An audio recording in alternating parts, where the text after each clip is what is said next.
This is episode 26 of Uptick Updates, and today we have a very special guest, a very experienced, a very talented, and very prolific artist, Snarskis. Snarskis, thanks so much for coming on the show. How are you doing?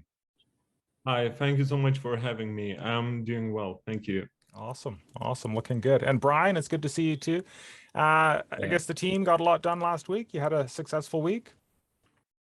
Yeah, so pretty successful and also pretty busy. We expect to have something great next week. I will let you know. Nice, nice. And then in the last episode, we were talking about the Ethereum merge. That seems to have gone pretty smoothly, right? Yeah, it's it's going on as planned. So it will be a period of such transaction. So yeah, I'm pretty optimistic to that. So basically, we are also preparing for that to launch our EVM type of marketplace in Ethereum and other platforms.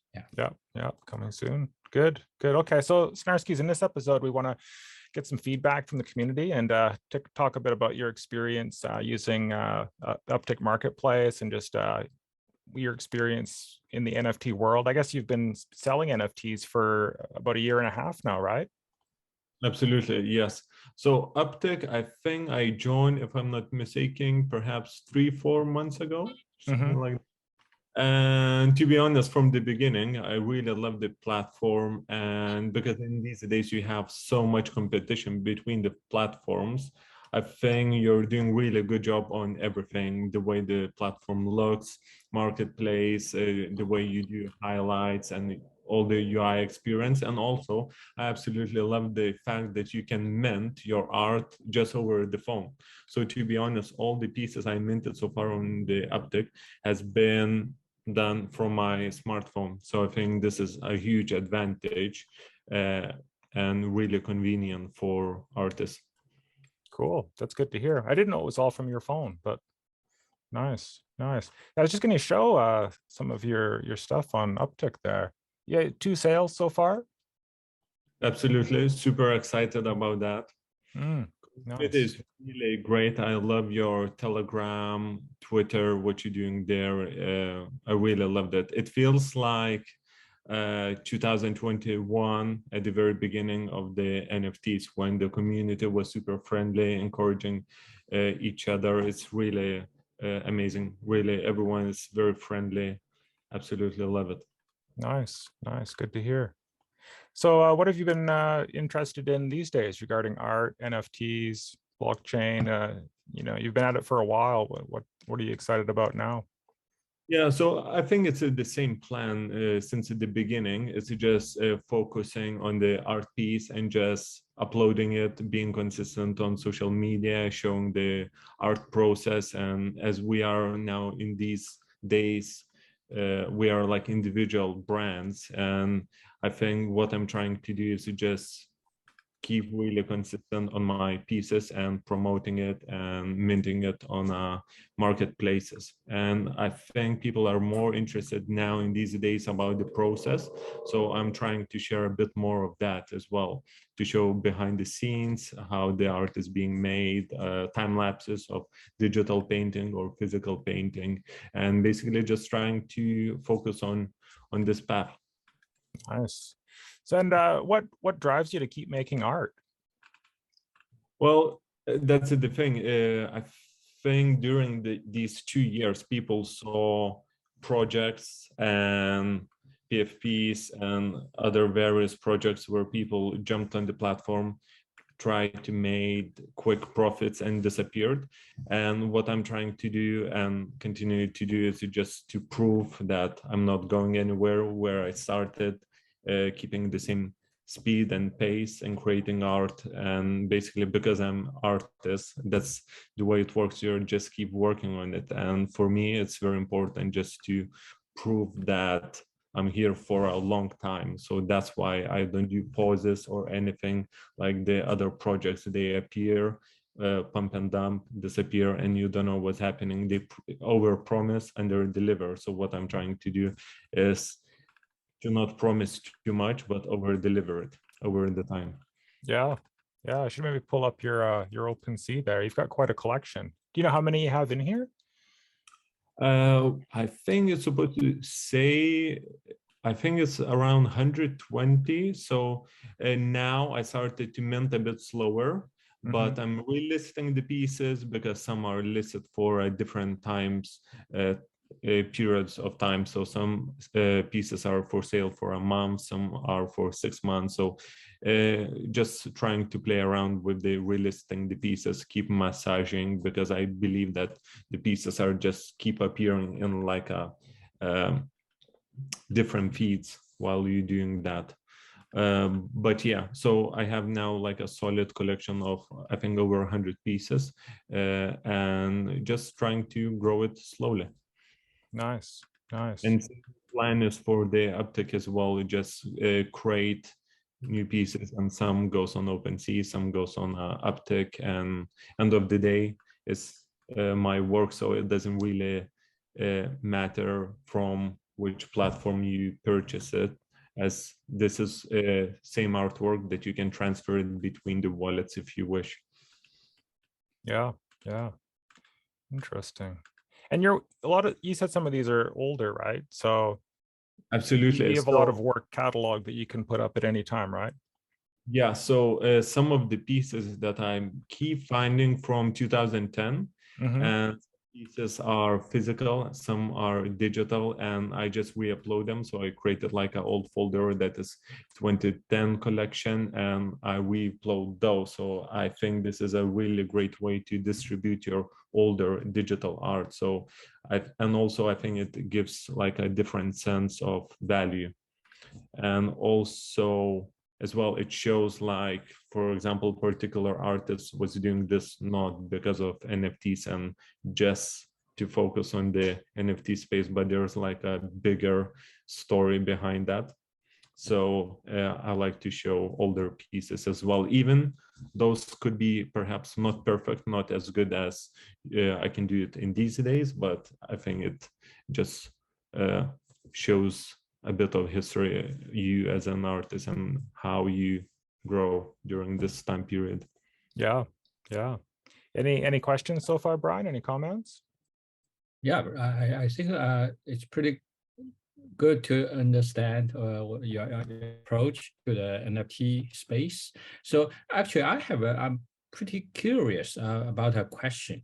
Maybe I apply to many artists. So I see a lot of artists.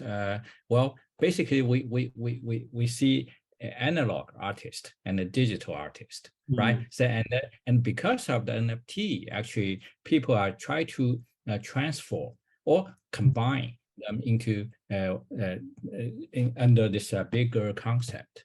So from yourself, I think you also build analog arts a lot before. So now I see a lot of digital arts also appear on your homepage. So how do you convert yourself into this space? And what do you see the difference between analog art and the digital art from now on and move forward? That's why I think it's really a generational thing, because I like to work on the both physical and digital art pieces, but collectors have different mindset towards physical pieces, and digital is something really new, and some are still learning. Does it really has to work as much as the physical pieces? So I think it's part of education. But from my perspective, I like to create both. And I believe that if owner wants to have physical and digital piece, I'm happy to provide that. So for example, Pablo behind my back, it's already been sold, and owner will collect next year the physical piece, but he already has the digital NFT in his wallet. So I think it's just kind of transitional period when collectors are trying to accept and admit that, oh, digital piece also can be worth, art can be digital, and it could mean something, and it could be resold in the future. It could be investment, or just as a passion, as a collector, you can still collect digital pieces. But I think the physical ones can still remain as a kind of a gesture that you can really have it and touch it. So it really depends of your approach. What I'm trying to do is mix both, and I think it works better, and some people will understand that, oh, okay, it works this way, that you can actually collect digital piece and it can represent a physical piece as well. Well, so by the way, I think, for example, you have a lot of physical works already. If you want to try to digitize it, right, convert into a digital image, because I found your works, posted works, pretty sharp and high resolution, right? So that's make a big difference, right, for the viewer to see and to maybe collect. So do you think this requires some special skill for the artist, or using some tools in order to generate such great quality of the digital work? Absolutely. I believe like for collector, you want to provide the best experience. So if he owns a piece, that digital one becomes, if you have digital and physical piece, that digital wallet representation almost works as a receipt and proof of authenticity. But at the same time, I believe that you need to have that super high resolution digital piece if you like to display it on a digital screen, and just in general, because if you have something really expensive but the digital representation is like a poor photograph, you don't really feel good about it. So I think it's like a kind of unboxing experience. When you're unboxing luxury item, even unboxing is really important. So I believe that digital representation should be done properly in super high resolution. It's part of the experience. Yeah. That's great. Yeah, Nice. I think a lot of artists, they need to have some digital tools and skills, right, in order to make the same or better representation on the NFT space. Yeah. Absolutely. But even in like 10 years ago, these days you have so many tools that you can recreate or digitalize your physical piece. But even 10, 15, 20 years ago, what you could do, and museums and galleries used to do, they simply scan the artworks. And then if the artwork cannot be fitted on a scanner, you do multiple scans and then combine the scans into one piece. So even days before we're able to do it, it's just up to a person that puts that extra effort and creates nice high resolution representation of the physical piece, because we're consuming so much content on the screen, and especially these days the phones are bigger, you have the tablets, it's important, the high resolution. Yeah. Nice. That's great.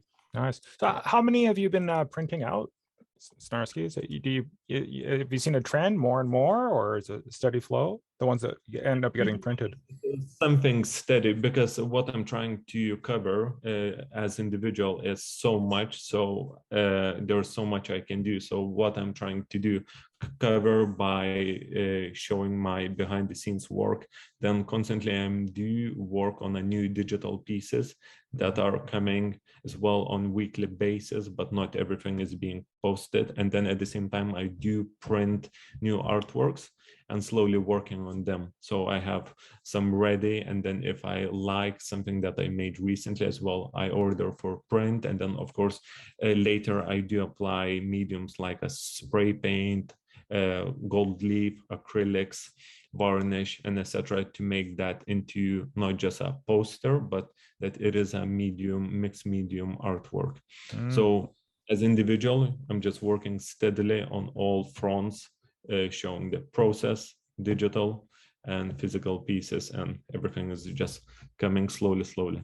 It'd be cool if you had like a drop-down box of like the options, and then like, if there's something not there, you could put your custom request, because I don't think a lot of people expect to have that flexibility, right? Exactly. That's what I'm trying to do in my description, to explain it. But some people, because my artworks are some larger scale, so you really do need to have space as well. So perhaps some people would appreciate just to have digital version. They're happy. Maybe they're just a short-term holders who just would like to flip it in the near future, for example, 6-12 months. But somebody who really appreciates and wants to have it for their home, absolutely there's an option. So that's why I'm trying to work on a description to explain that you can have it as a physical piece as well. Yeah. And especially if it's a physical, I want to make one unique piece that will be yours instead of adding that value. You don't want to provide like a merchandise posters. Mm-hmm. Yeah, that kind of leads into a common topic we discussed on the show. That's copyright, like what rights the owner gets, and I guess we could also talk about loyalties a bit too, because that often comes up. But when you sell your pieces, what do you want the owners? What rights do you want the owners to get? They have full control over it, or they just have? How do you feel about copyright? Oh, this is very interesting because at the moment, what I had is pure collectors who are just collecting for flipping or long-term hold. Mm-hmm. And I believe it would be more tricky if you would know that somebody is buying from corporate perspective who perhaps might want to turn it into like a merchandise or something like that. So Yeah. I think why tricky at the moment as a standard, I believe, is more or less that it's like an artwork. If you buy a physical painting, you can take a picture of it, but can you develop it further? Do you have rights for example, the character?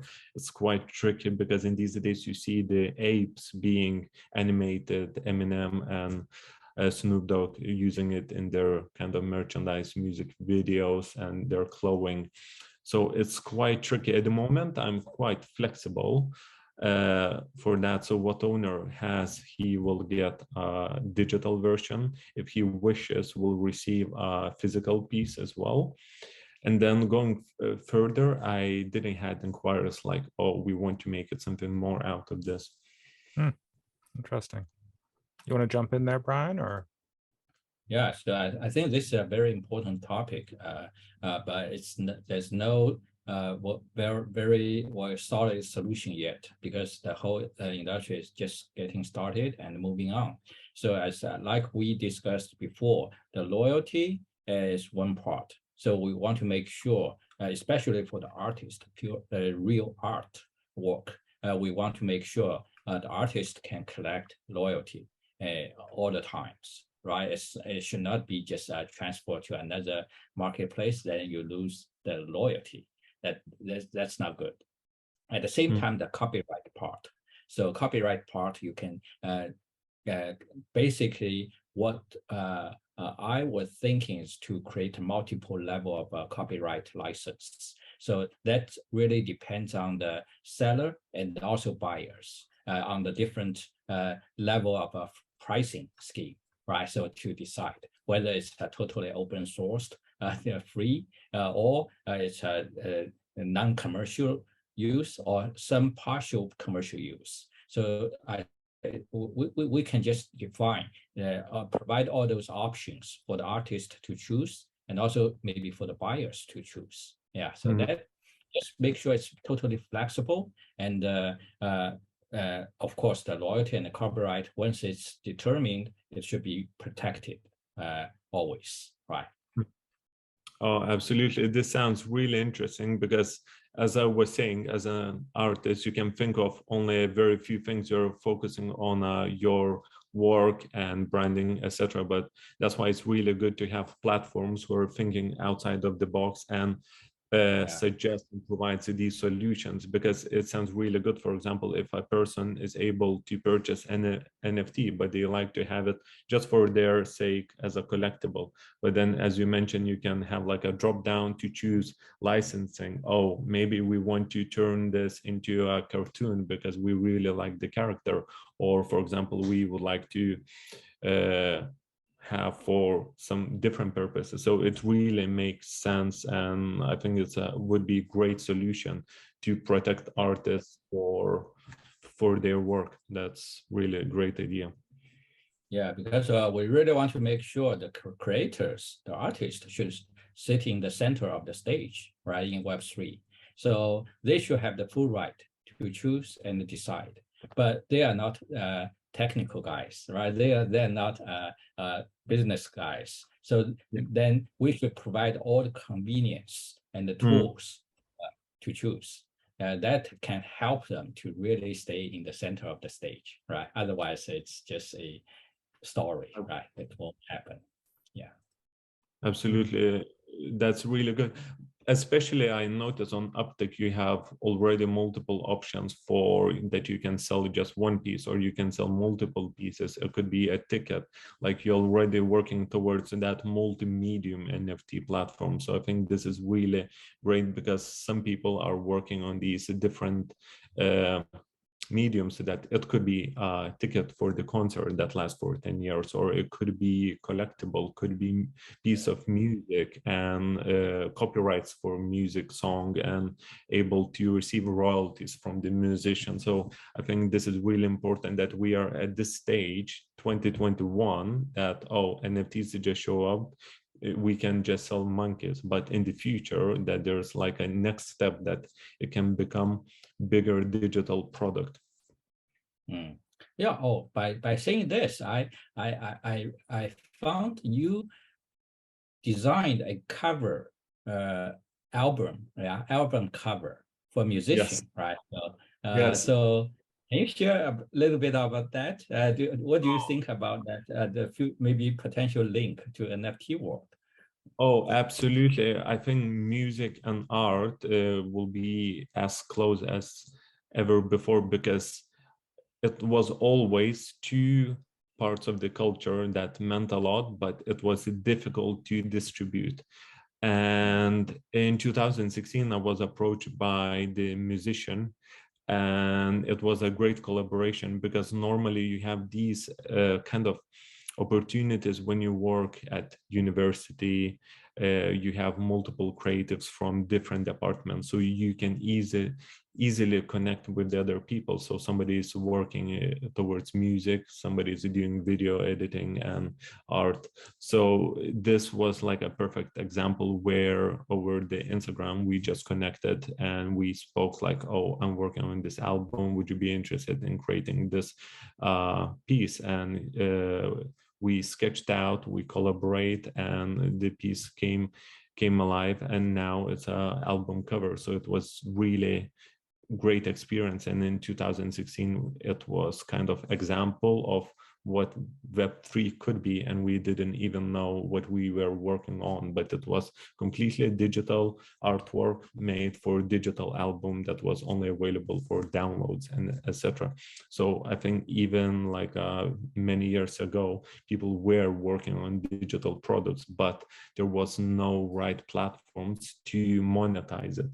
So you could have it like, okay, this is the album cover, it comes as a digital album, but then you kind of lose all the links. But in the future, perhaps the artist would be able to profit from the future sales of that album, musician as well. So it will be a long-lasting relationship, and also musician and artist will be able to monetize that piece without any links to the music records, without any commitment to the agencies and third parties.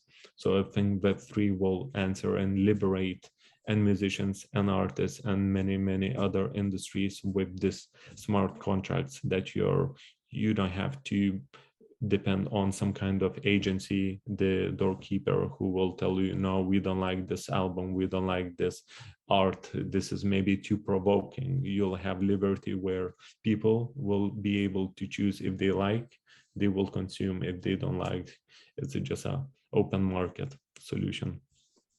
Yeah, that's really interesting, because we're also thinking because basically in NFT world we can it represents unique digital assets. It can be a picture, which can be the album page, or it can be a sound, MP3 files, all right, and it can be MP4 files, and each of that can be the NFT you can sell and exchange, and also use in the digital world. And when we connect them together, so that's a multiple NFT joined together to become a new piece of digital work, right? With picture NFT, sound NFT, and even video NFT. Yeah.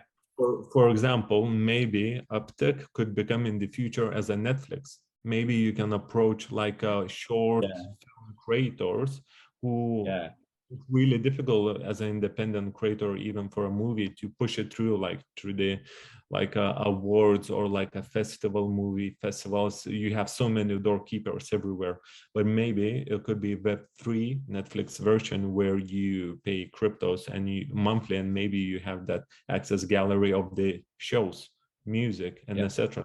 Basically like a prime Uptick where you have all of these products where you can consume art, all the other digital products like tickets, music, and movies.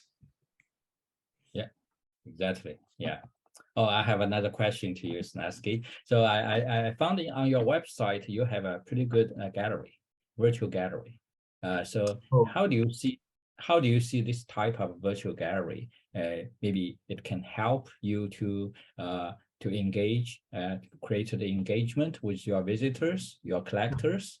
How do you see that? With or without that, what's the value? I think this is super fun way to display art because on a screen you have one perspective. It's like you don't have a sense of size of scale, but on a metaverse version of galleries, what you're able to have is that avatar, and you can walk up to the artwork. So I think what it displays is the scale, and you can appreciate these from different perspective. So I think it's very important, like it gives you additional perspective of showing the way you create piece, and then even how it could look in virtual reality. And it gives you a sense, okay, it's very close to physical piece. So I think it's just a super fun way to experience it art, to display it art, and just showcase it as well. So I think it's amazing tool. Absolutely amazing. I think you are definitely the pioneer of as an artist and using all those tools and platforms to build your own world, right? So actually in Uptick, we also had a plan to create such a metaverse version of a gallery, which is for everyone. So basically every user can own their virtual gallery on Uptick. So that's a better way to present their works, right? To have a visualized effect to their and interact with the visitors. Yeah, exactly. Because on this one also there are some GIF artworks and that they are constantly moving, and I think like you said, it could be even if you have music video, you could have like a little cinema room where you walk in and you experience it that. And I think the most important is like educating people how to use it, how to access it. So it's very important to make it super easy access point that you click on the link and you don't need signups, you don't need any complicated steps, because if you lose that fraction, it's easy to consume, easy to use, then people will be able to use and experiencing that, and then creators will have that initiative like, okay, I have to make it because it's so easy to view it. And I think it gives you a completely different perspective, and then you're able to appreciate, oh, okay, it looks from this side this way. You try to feel, okay, this is more than just a digital asset, this is like a work of art. Yeah, cool. I was going to ask about a pricing strategy. Snarskis, do you have a pricing strategy, or you know? That's why this is very personal. It depends from every artist how much you're experienced in the area, and basically the way I work is from your previous pricing. So if people were able to purchase your pieces at certain price a few years ago, and you're still keep making the sales, I think it's like a normal retail practice that you're able to increase the price on demand and supply. So it simply works this way. From my perspective, what I'm trying to do is not to make like a 10,000 pieces of something similar. I'm trying to work more on one unique piece that is available as a digital and physical piece, but you there will be only one owner. So it's simply supply and demand. If you have demand, then you work out your pricing, what makes sense to you. Yeah. What do you think about auctions? Do you try auctions sometimes, or you like the fixed price? Auctions, well, I think it's really depending more on a global situation, because now we are in kind of recession period.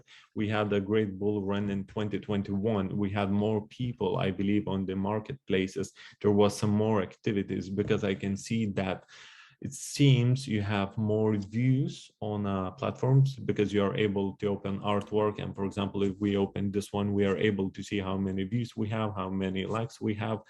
And I feel that in 2022, because during of all the global situation, we have less traffic on the marketplaces. So auctions perhaps is not the best way to sell it today, but in the future, I think once we come back, perhaps in 2025, when we will be back on track with economy, then auctions will be better, because it's depending on traffic on the platform.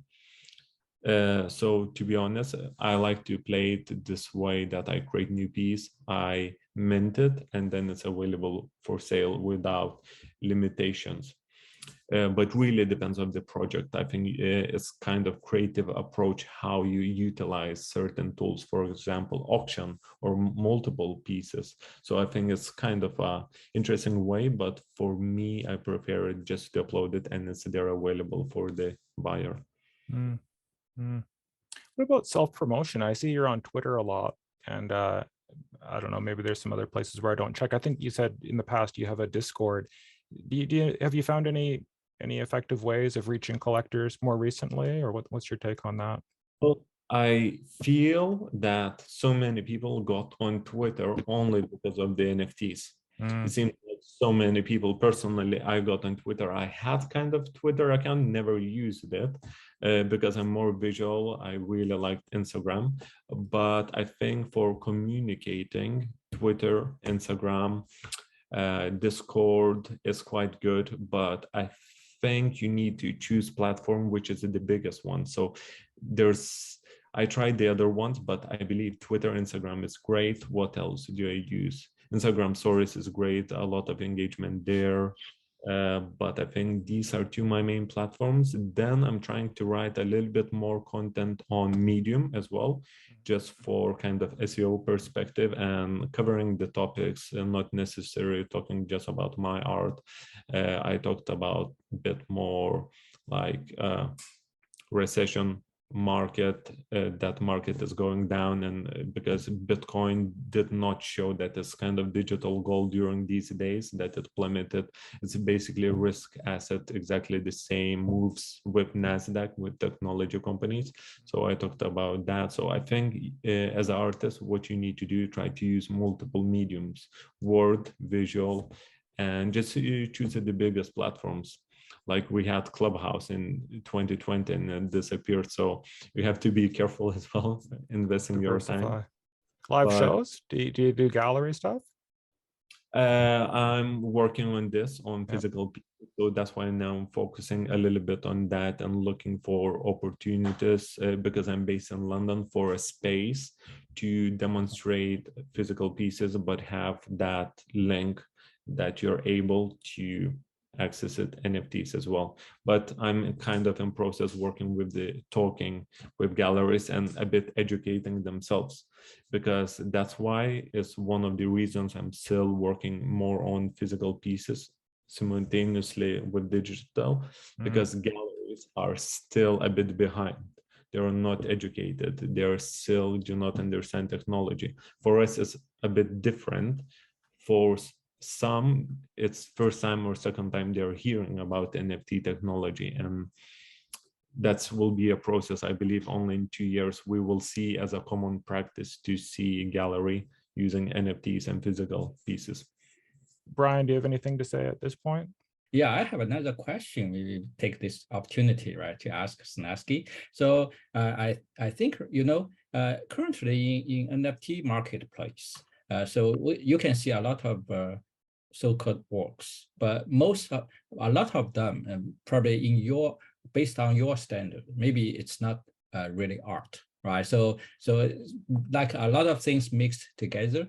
So in my view, so a real art piece really requires the passion from a artist, so that can make it sustainable in the long run, right? So I'm curious about your background, right? So I guess you're from an artist family, right? So when you were young, was that encouraged by your parents because to do the art, or it's like a naturally exposed to that as a young age person? So Well, I'd love to do. my background is that my both parents are creative. Both are from artistic background. So my father is cartoonist. Till this day, he draws for newspapers, black and white graphic, traditional cartoons, mainly based political and kind of newspaper cartoons mediums. My mother was a graphic designer, studied a bit of painting, traditional art, and was working for magazine as well for graphic design aspect. And I started my artistic, I would say, approach since the childhood, because once you're surrounded by the environment, you're kind of there, you live that, and it comes to you very naturally. So I was always able like to find paper, paint, and access that and keep drawing. So basically it was always surrounded. My first game on a computer called was Photoshop, because my parents did not allow me to have like a crazy game. So my first game was a Photoshop, and then Corel Draw and Paint. So since I was maybe 8, 10, I started to make a little cars drawn on Photoshop using circles and squares, and that kind of environment shapes you, that you start to love and improve. And then once you start to creating something, you want to become better. And then I started to go to the art school simultaneously to my gymnasium. So after school activities, I used to spend maybe 3-4 hours doing traditional academic drawing, sculpture, traditional painting, composition lessons. So it was like an after school activity for 6 years. So naturally, everything just felt into creating and working on the art, and always you just want to become better. And I think it came naturally because of the family, because of the education, and kind of that kind of environment. Because on the computer I was able to use only Photoshop, so there was nothing else to do, just to play around with the brightness, contrast, and try to do some cool pictures as well. Nice. And also later, after my studies as well, I was looking into, for example, how this could be translated in a real world, because as a traditional artist, it's almost impossible to survive. So my approach was, I started to do digital painting perhaps when I was 16. And then I looked for studies in London for kind of mixed digital art, but also that you can work in a real life and make money. So basically what I found, that I started to study in London South Bank University, and I have a degree in digital media arts, where you were able to learn programming, video editing, graphic design, illustration. So basically at the university, they allowed you to touch all the tools, try it, and then later you were able just to spend more time on a particular medium that you like. So for example, if somebody really liked creating programming art, some interactive pieces, so they are concentrated on that and they got better. But everyone, all the students were exposed to the multiple mediums that you can learn it. It could be creative, but also you can go outside to the world and have a job. Yeah, that's great. Great to know that. Short version. Yeah. Okay. Do you have any more questions, Brian? Or do you have anything else you want to say, Snarskis? Yeah. Well, I think that's pretty much for that. I'm pretty excited to have Snarskis, your works in Uptick. So I think Uptick will try to support the artists like you as much as we can, because that's the real art we want to promote, right? We want to bring such great pieces to the world. So that's the quality that people want in their life. Yeah, so I'm looking forward to seeing more great works from you. Yeah. Absolutely. Thank you so much. Okay. Thanks a lot for coming on the show, Snarskis. Hope to see you around again. Absolutely. Yeah. See you soon. Okay. Yeah. Have a good day over there. Bye. Thank you.